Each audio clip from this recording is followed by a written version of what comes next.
Hi, welcome to our third in the series of clarifications. I need clarity really on which one we are. So you can see, even we need clarity. I think it's number 3. So we've chosen this. We've touched on this a bit before, actually, but this is the title of this one. Whose problem is it anyway? Me, I would answer this. It's the drinkers. Well, it's the drinkers' problem. This is one of the things that, yeah. I know you're joking. Yeah, no, but I am joking. But I really believe it. I believe it for many, many years. Without a shadow of a doubt. You believe it today? No, I don't believe it today. No, that's all right. Yeah. I was. This is supposed to be clarification rather than confusion. I was in character. Oh, she was in character. Yes. Oh. Okay. And the Oscar for best. Yeah. Right. Okay. Let's unpack this. Yeah. Obviously, as a family member, I come into this in this heading. Yeah. My partner, wife, child, has got a problem with drink. That is my perception of what's going on. Yep. Okay. So, why am I skewed? Why what? Why am I skewed in that? You're perception? skewed. Yeah. Right. That's a very English word. Why am I off kilter? Is that very English word? Well, I think. Okay, let me. Rather than answer your question, let me answer a slightly different one, or tell you something different. I've been talking to a number of people recently, and their loved ones have been in rehab or in treatment of some description, and they are finding it extremely difficult to get any information whatsoever, to get involved in the program. Why? Because what's quoted at them is the Data Protection Act and also confidentiality. And you think, are you trying to say that we don't know there's a problem? Yes. You think, I'm living this. And so they kind of exclude it. This is in our country, this is in the UK. And not just our country. I mean, it drives me crazy. Apart from anything else, it is so old-fashioned, It's a bit like, take my drinker away, cut out the alcoholism and send them back to me cured. It doesn't work like that, So it's something I'm sorry, I get on my soapbox about this one, because apart from anything else, the recovery process has to be a family thing. Yeah, definitely. It has to, because the whole family has to recover. Let's face it, if you're a drinker, you're affected by the alcoholism. If you're a family member, you're affected by the alcoholism. So we've got sucked into the problem, you're saying, basically. Yeah. We are now part of the problem. Absolutely part of the problem. Now, hear this clearly. We're not saying this is your fault. No. We're saying if you live with a drinker or in your family, it has become your problem as well as theirs. So you're not causing it in any way. Yeah. But you are participating within it. Because of the hurt, because of, Participating might be a toxic word for them. Explain what you mean by that. Okay, well, we used to talk about passive smokers.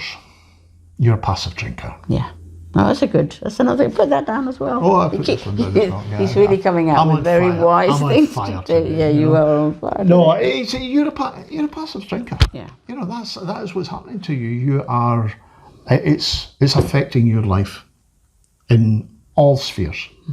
Again, I take you back to SHARE, which is about, safety, health, ambition, relationships, and environment.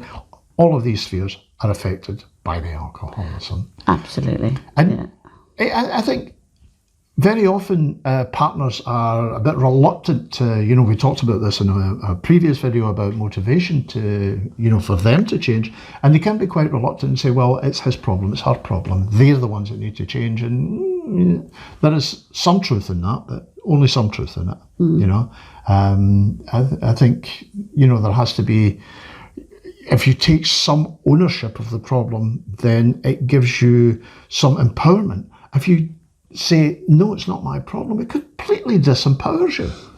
You're giving all your power away. I think it's because subconsciously we hear it's our fault.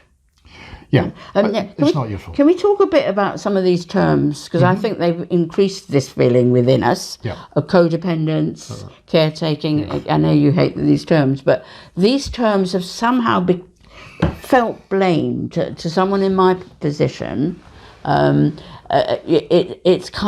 It's very easy to feel as if actually somebody's blaming you. So how can we, who already feel stretched beyond limit, own that it's our problem without feeling that we're blamed, because we're getting blamed a lot anyway, because remember, we're hearing all the time from the drinker, this is your problem. Okay, let's put alcohol aside.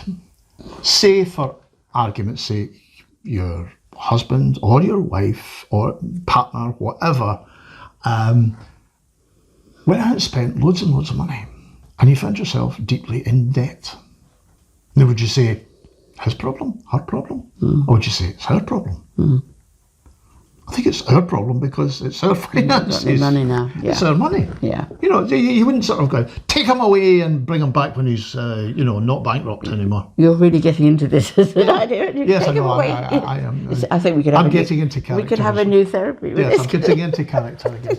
You know, but you would say we need to get together to sort this one out. Yeah. So you would be taking some ownership of it. No, you wouldn't be taking blame for it. You'd be taking some ownership of it. You'd be becoming empowered. Well, Let's look at the yeah. finances. How can we cut that? You know. Well, I think you're the most powerful person in the whole situation anyway, because you will have diagnosed the problem long before they will. So you'll be in the know that there's a problem. And in terms of, we call it problem drinking, because if this drink is causing a problem in your family, you've got a problem drinker. Yeah. You know, so, you've diagnosed the problem, and actually you're the one that's sober that can actually begin to look at the problem and think of what you can do. Yeah. So it is your problem, but the good news about it is in your bit, who is sober, can listen to us and apply stuff, you can do something about the problem. Yeah. So whose problem is it? It's our problem, just It's our talking problem. about it. It's our problem. It's our problem. And that's why I think, treatment agencies really need to open up to the family. Yeah. They really need to open up and say, come and be part of this. That's obviously if you want to be. If you don't want to be, then, that's your choice as well. But if you want to be part of it, if you want to be part of the solution, you want to be part of the recovery, then yes, they should open up. And the other thing is it's much easier. It's much easier if you're working with a family, who they actually make the drinker accountable. They can also support the drinker. They can help make things that bit easier. And if you're working with it, because very often if there's a drinker involved, then there's a lot of feelings involved here. They can be very toxic feelings. And if you're working with a family, you can sort of diffuse some of that toxicity. You can talk through some of the resentments that are going to come up. You can talk through some of the anger that's going to come up. And that's looking at it as a more holistic way. And if you're reacting now and you think, I came here to get better, not to be blamed. Yeah. All right, we're not blaming you. But it's very easy to feel like that. And, some of the things we say will spark some feelings, but that's okay. Kind of those feelings are real. It's okay to own them. You might sometimes feel indignant about what we're saying, but because we're coming into places that are quite sore, wounds that are sore. But of course, we're not blaming you. We're saying that you're in the middle of a situation where the problem now has become corporate. But the good news is, if you're listening to this, you're the one that can get the tools to begin to change it from a problem into a process of change. And that's quite a good sentence to finish on, isn't it? Yes, we'll finish on that one. I finally came out with a good sentence myself. You're always coming out with good sentences, my dear. It's just I'm not as quick to praise you as you are to praise me. Anyway, okay, you see we're in a kind of a humorous mood today. we hope you found that helpful. We've just done a couple now, but please just again let us know what you'd love us to clarify, and we'll do our best to kind of respond to what you're saying, and I'm sure we'll come up with some other things in the series as well. Absolutely.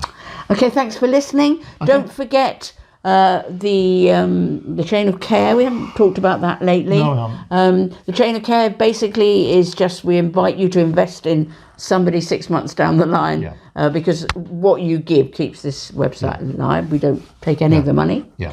Thanks to everybody who has donated Absolutely. so far. We really Yeah. appreciate it. Yeah. And it just keeps Bottles Up going for another wee while. Yeah, and Beauty for Ashes is our kind of sister website for those who want to apply a kind of sense of faith and spirituality. Yeah. We share our journey, which is incredibly helpful in what we've been through. So go and listen to us there. But we wanted to make that a place you went to rather than you felt inflicted upon you. But, Yeah. you know, again, people find it really helpful. So just, use that help if you want to. And just remember, we care for you very much. And we're in this community together. Take care. Okay. Bye-bye. Bye.